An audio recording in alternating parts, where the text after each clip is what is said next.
নমস্কার সবাইকে। সাঁচির হেসেলে নতুন ভিডিওতে সবাইকে স্বাগত। আচ্ছা বলো তো, তোমরা কে কে ঢেঁড়স খেতে ভালোবাসো, কে কে বাসো না, কমেন্ট করে জানাবে। যারা খাও না ঢেঁড়স তারা কিন্তু খুব বড় লস করছো। সিরিয়াস বলছি, এত ভালোবাসি আমি ঢেঁড়স খেতে, এমনিই ভালোবাসি, তার উপরে এই রান্নাটা সেরা।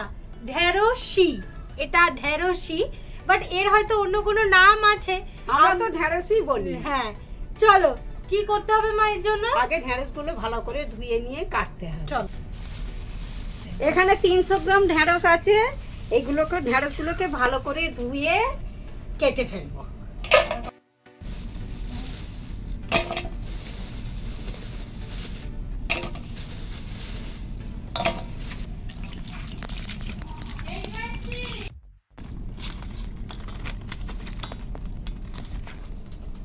এই রেসিপিটার জন্য কিন্তু পাকা ঢেঁড়স চলবে না, একেবারে কচি ঢেঁড়স চাই।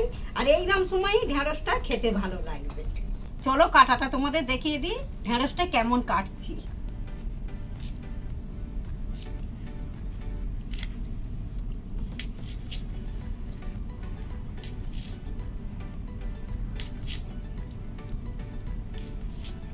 ভিতরেরই চেলা করেছি।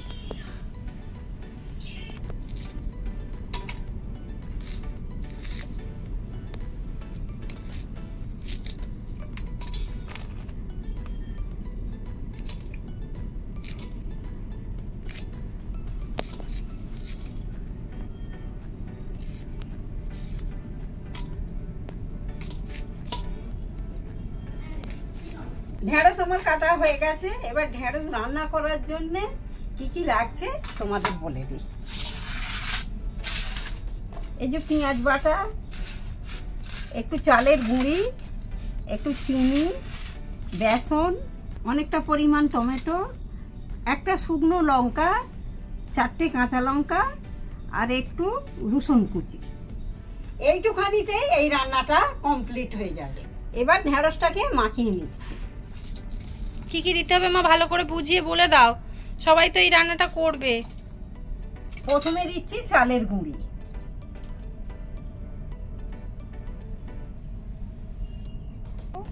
এবার খানিকটা বেসন দিয়ে দিচ্ছি। সবটাই দিয়ে দিই। ঝাল বুঝে লঙ্কা গুঁড়োটা দেবে, কেন এই তরকারিটা একটু মিষ্টি মিষ্টি হয়।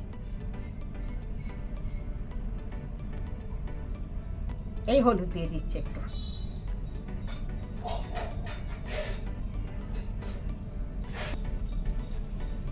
পরিমাণ মতো নুন দিয়ে দিচ্ছি।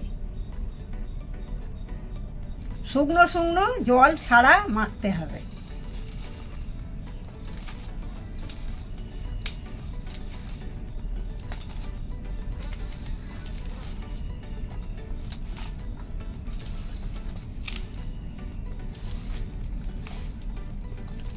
কড়াটা বসিয়ে দিই। এইগুলো এবার অল্প আঁচে আস্তে আস্তে করে ভাজতে হবে।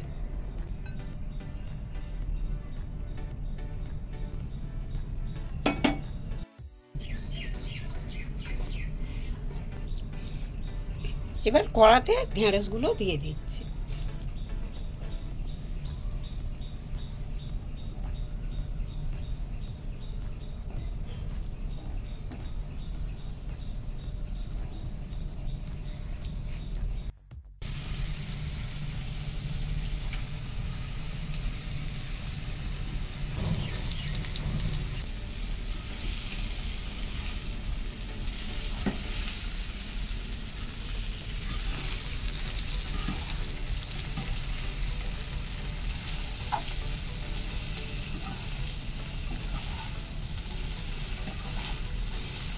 সময় নিয়ে ধৈর্য ধরে আস্তে আস্তে ভাজবে, কেন অর্ধেক রান্না এখানেই হয়ে যাচ্ছে।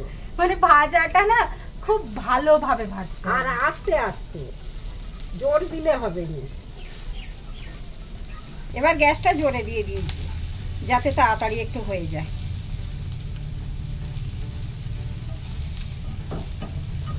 এই যে এইগুলো একটু লাল লাল করে ভেজে নিতে হবে।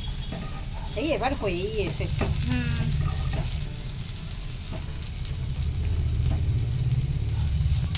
এই ঢেঁড়সটা পাকা হলে নয়, পাকা হলে সেই কচকচ করবে, খেতে ভালো লাগবে না। যত কচি হবে তত খেতে ভালো লাগে। তত না গালে যখন দেবো ওই যে টমেটোটা দেয়া, তারপরে চিনি ফিনি দেবে, তো তার ওই যে জুসটা গালে দিলেই মানে একটা আলাদাই খেতে হয়। তুই তো ওই দিয়েই বেশ ভাত খেয়ে নি। আমার খুব পছন্দের এটা। হয়ে গেছে, এবার ঢেলে ফেলবো। আচ্ছা দিয়ে দাও।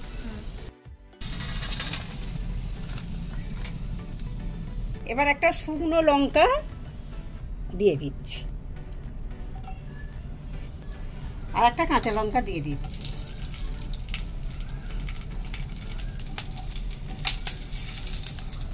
গিয়েছিলাম বলতে একটু কুচিয়ে রাখা অল্প পরিমাণে একটু পেঁয়াজ দিয়ে দিচ্ছি।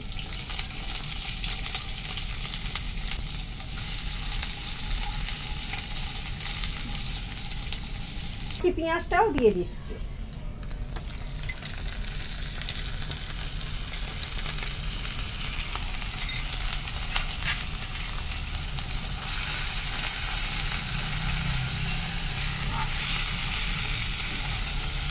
রসুন কুচিটা দিয়ে দিচ্ছি।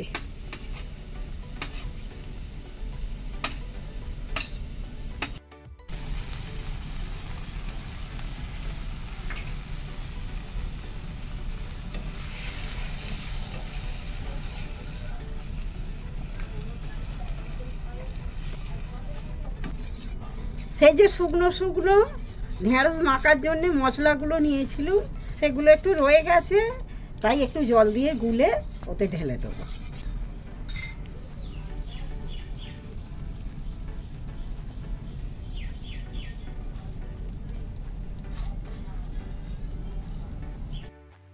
পাকা 1 চামচ চিনি দিচ্ছি, বড় চামচের।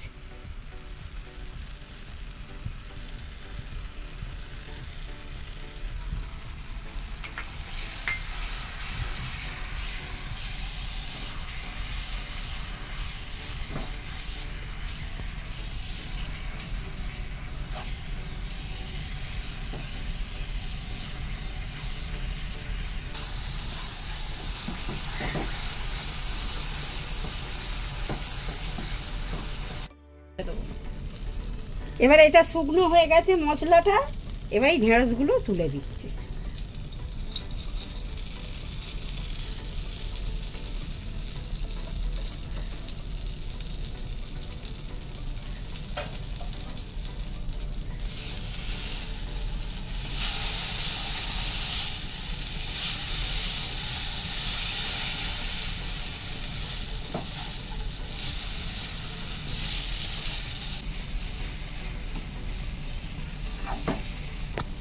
রান্না আমার কমপ্লিট, কিন্তু ভাত হয়নি তো, খাবো কি দিয়ে? ভাতটা হোক, তারপর খেয়ে বলছি কেমন রেঁধেছি।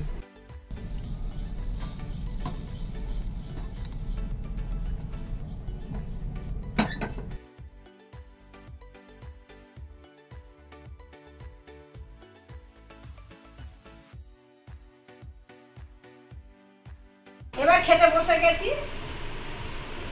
দাও দাও দাও। ও অনেকটা নিয়েছি। তুমি খেয়ে বল। আরে তোমাকে খাচ্ছি, জিনিপিক বানিয়ে দিয়েছে তোকে রুম্পা, তুই যেমন আমাকে বানাস। কিন্তু আমি তো এটা খেতে ভালোবাসি, আর জানি ভালোই হচ্ছে। আমি গাড়ি দিতেই বুঝতে পেরেছি যে তেল রান্না। আমি তোমাকে দিয়ে দিই। আমাদের তো দুপুরে খাওয়াটা জমেই গেল, কিন্তু তোমরা খেয়ে জানিও কেমন লাগলো। ওই এর খাওয়া দেখো না, ওরে আমিও আছি।